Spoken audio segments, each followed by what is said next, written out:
Assalamualaikum warahmatullahi wabarakatuh. Pada kesempatan kali ini kami akan mempresentasikan mengenai hasil analisis kami terhadap aktivitas pada proses bisnis khususnya supply chain management pada PT Makroskop Berdikari Nusantara. Sebelumnya perkenalkan, saya Memori Sabana bersama teman-teman saya ada Rizka Alia Damayanti, Nadia Rizky Salsabila, Sugeng Haryanto, dan Kevin Nathaniel Christian. Di sini terdapat deskripsi dari organisasi PT Makroskop Berdikari Nusantara sendiri, yaitu sebuah usaha aparel yang berbasis di Kota Malang. Makroskop didirikan pada 17 Desember 2016 oleh 4 orang pelajar SMP yang berniat membantu teman-temannya untuk mendapatkan vendor konveksi yang terjangkau dan berkualitas. Next.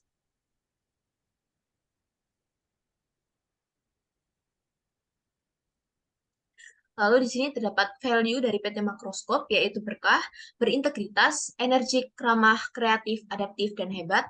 Lalu untuk goals-nya, Makroskop memiliki cita-cita untuk menjadi perusahaan yang besar dalam bidangnya dan luas dalam cakupan penjualan serta pemasarannya. Lalu untuk motonya yaitu Style with Responsibility.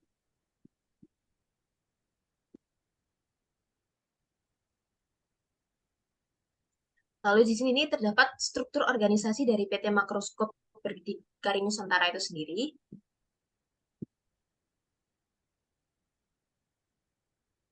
Lalu ini visi dan misi dari PT Makroskop dapat dilihat pada PowerPoint. Lalu terdapat sejarah makroskop dilihat dari timeline dari tahun ke tahunnya. Dan ini selanjutnya ada analisis proses bisnis. Yang pertama ada pengecekan bahan baku, pengadaan bahan baku, pembuatan produk direct to customer, dan pembuatan produk business to business. Untuk analisis proses bisnis yang pertama ada pengecekan bahan baku dengan tujuan untuk mengetahui ketersediaan bahan baku yang tersedia sehingga dapat menentukan jumlah bahan baku yang harus dibeli. Untuk deskripsi pelaku ada pengawas produksi yang bertugas untuk melakukan pengecekan dan pendataan bahan baku. Kemudian untuk deskripsi aktivitas utamanya, yang pertama ada pengecekan bahan baku. Di sini inputnya adalah daftar bahan yang akan dicek, kemudian outputnya adalah stok bahan baku. Kemudian yang kedua ada pendataan bahan baku. Di sini inputnya adalah stok bahan baku dan outputnya adalah list barang yang perlu dibeli. Dan di sini ada deskripsi konsumen dari pengecekan bahan baku, yaitu ada pengawas produksi yang menerima list barang yang perlu dibeli. Dan ada flowchart mulai dari pengecekan bersihan bahan baku hingga adanya list bahan baku yang perlu dibeli. Untuk analisis proses bisnis yang kedua ada pengadaan bahan baku dengan tujuan untuk melakukan penyediaan bahan baku sesuai yang dibutuhkan saat proses produksi. Untuk pelakunya sendiri yang pertama ada direktur operasional yang bertugas untuk mengawasi dan melakukan pemesanan terhadap bahan baku yang telah dicek oleh pengawas produksi. Yang kedua ada pengawas produksi yang bertugas untuk mendata bahan baku yang telah habis dan melaporkan kepada direktur operasional dan melakukan pengecekan terhadap bahan baku yang telah datang. Next. Kemudian untuk deskripsi aktivitas utamanya, yang pertama ada permintaan bahan baku. Di sini inputnya adalah list barang yang perlu dibeli. Kemudian untuk outputnya adalah konfirmasi permintaan bahan baku. Yang kedua ada persetujuan permintaan bahan baku. Nah di sini itu inputnya adalah konfirmasi permintaan bahan baku. Outputnya adalah permintaan bahan baku yang telah disetujui oleh direktur operasional. Next. Yang ketiga ada pemesanan bahan baku. Di sini inputnya adalah permintaan bahan baku yang telah disetujui dan outputnya adalah bahan baku yang telah dipesankan. Yang keempat ada pengecekan bahan baku yang sudah datang. Inputnya berupa bukti pemesanan dan pembayaran bahan baku, kemudian outputnya adalah bahan baku yang telah dipesan. Dan ini merupakan distribusi konsumen dari pengadaan bahan baku, yaitu ada pengawas produksi yang melakukan permintaan bahan baku kepada supplier. Dan terdapat flowchart mulai dari permintaan bahan baku hingga proses pengecekan bahan baku yang datang. Untuk analisis proses bisnis berikutnya adalah pembuatan produk direct to customer dengan tujuan untuk melakukan pembuatan pada produk untuk stok di toko online milik PT Makroskop. Konsumen bisa memesan secara langsung sesuai dengan kebutuhan dan keinginannya. Untuk deskripsi pelaku yang pertama ada direktur operasional yang bertugas untuk memberi surat perintah produksi apabila sudah ada pemesanan dari konsumen. Next.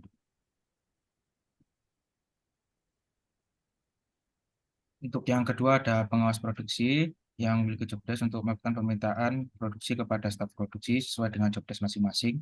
Berikutnya ada staf teknologi yang bertugas untuk mendesain untuk baju pada stok di toko online milik PT Makroskop. Berikutnya ada tukang potong kain yang bertugas untuk memotong pesanan dari bahan baku yang telah dipesan dari supplier sesuai dengan desain. Next.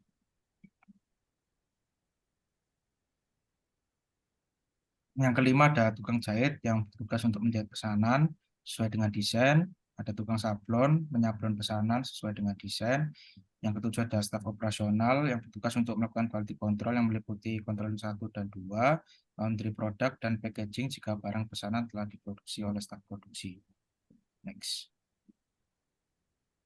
Oke, yang selanjutnya adalah deskripsi aktivitas utama.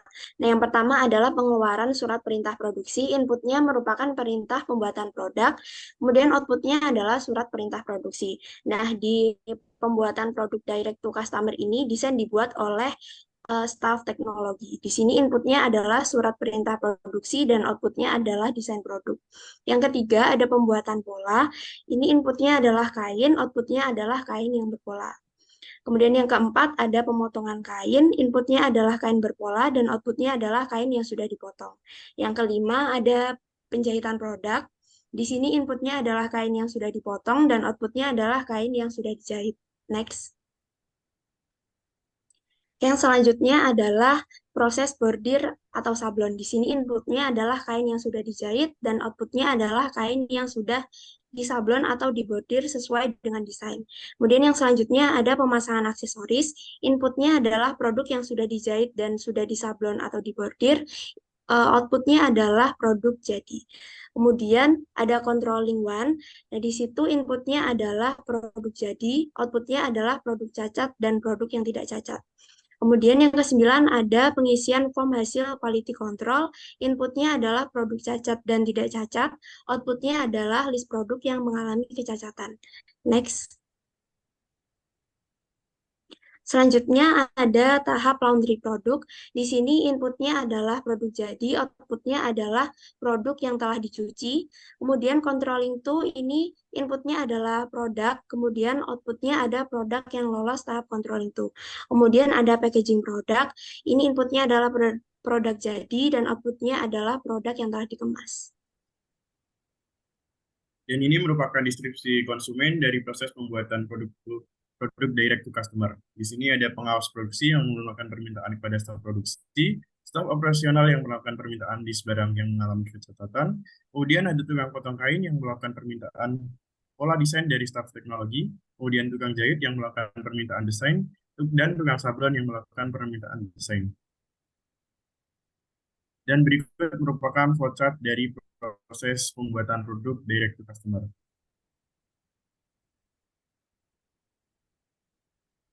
Untuk analisis proses bisnis berikutnya adalah pembuatan produk bisnis to bisnis dengan tujuan untuk melakukan pembuatan produk sesuai dengan pesanan konsumen jika telah terjadi kesepakatan antara konsumen dengan pihak PT Makroskop agar produk bisa segera diproduksi. Untuk deskripsi pelaku yang sendiri yang bersama dengan analisis proses bisnis sebelumnya. Yang pertama ada direktur operasional memberi surat perintah produksi jika sudah ada pemesanan. Next.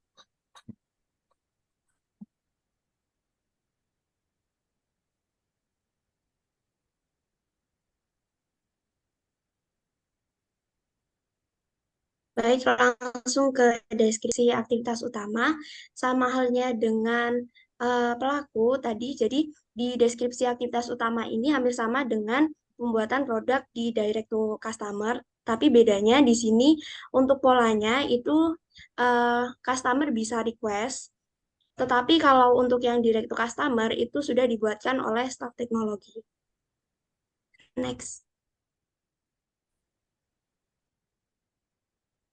Nah, untuk deskripsi konsumen juga sama dengan proses pembuatan produk direct to customer. Itu ada pengawas produksi, staf operasional, tukang potong kain, tukang jahit, dan tukang sabun.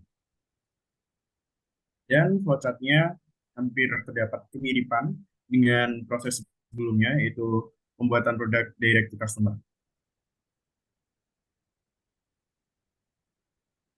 Berikut ini adalah identifikasi kondisi yang terjadi pada saat proses bisnis tersebut. Yaitu yang pertama, dengan kondisi stok bahan baku belum lengkap untuk proses produksi. yaitu aktivitasnya yaitu melakukan pemeriksaan dan pemesanan ulang bahan baku secara berkala.